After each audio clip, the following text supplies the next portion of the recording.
Attention, functional fitness athletes or barbell athletes.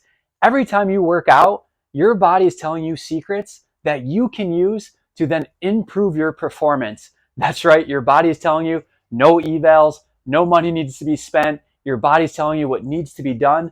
This series is going to give you an insight to those little tips that your body's already telling you.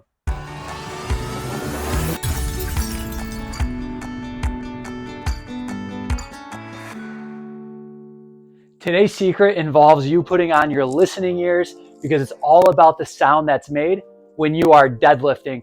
Not the grunting, not the yelling, but the sound you hear when you deadlift is going to give us the secret to let us know about your performance.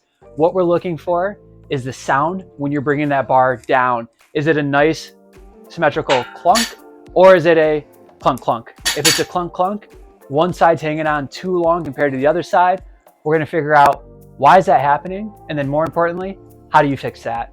If you notice that your deadlift is this clunk clunk pattern, we're going to start simple and then add complexity to figure out why is this happening. One simple test we can use, single leg balance. Let's just see, do we have stability that is equal on one side compared to the other side? So Brandon's got single leg balance going. We're going to compare that to the other side.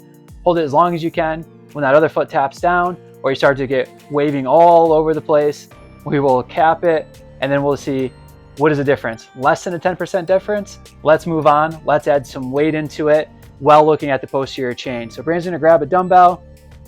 She's gonna be doing a single leg deadlift, a single leg RDL.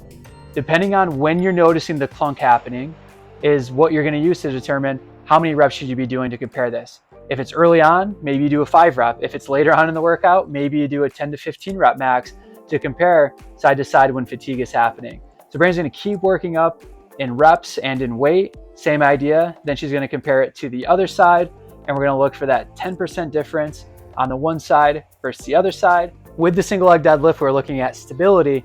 Now we wanna look at strength, but we wanna look at one lateral side of this. So Brandon's gonna go ahead and do this landmine suitcase deadlift because we can really start to load this up and one, see if the grip is failing, which if it's the grip, you can turn into our previous video on secrets your body's telling you, the grip series, or this could be because the lateral side isn't as conditioned or as strong as the other side. So Brandon, go ahead, hop over the bar, show us the other side. And we can start to see, we can build up to a 5 rep max and see how much weight is Brandy able to do on one side versus the other side, compare those numbers. If it's greater than that 10% difference, then it could be the reason that we're hearing that clunk clunk at the bottom of a deadlift. Last assessment of the day, we have Brandy. What you're gonna need is a bathroom scale and a plate that's equal height. We're gonna do this with no shoes on. Let the dogs out to standardize that assessment. Brandy's gonna be doing a pausing deadlift at 3 different spots. One at shin level, one just above the knees, and then one at that full lockout top part of the deadlift. What Brandy's looking for is as she's pushing her feet into the ground during the deadlift at those 3 phases, what weight is going through that scale on the left 99, leg? 99. 100. 100. 105. 105. Good. We're going to go back down. We're going to write those numbers down. Brandy's going to go ahead and switch so that the scale is on the left side, or sorry, the right foot. The plate will be on the left side. The reason we're using this scale is it's a much cheaper option compared to a force plate. We can get the reading of how much force is being driven down through that leg as she's doing this deadlift. We're looking at the right side. 120. 120.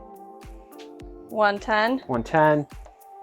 117. 117. So what we can take from that is that Brandy's pushing more weight through her right leg compared to her left leg when she's doing the deadlift, which might be leading to that clunk clunk instead of that nice symmetrical clunk.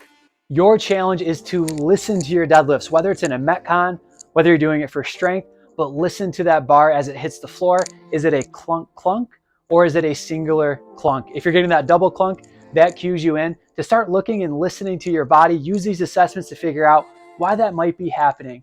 If you're enjoying this content, if it's helping you to improve your performance, please share it with others, subscribe, and most of all, thank you for viewing it. The next thing we can look at is specific to our switch grip deadlifters. I am a switch grip deadlifter. I like having this hand on top, this hand on bottom, going down, deadlifting like so. In that, we're constantly pulling one way. The trick is to flip the grip and do it the other way. So I'm constantly this way. I'm gonna switch my grip and get some deadlifts in with that other side. It'll feel weird at first.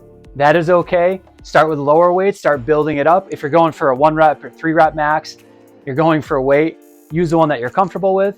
But in your training working up to it, get some of those switch grip deadlifts in.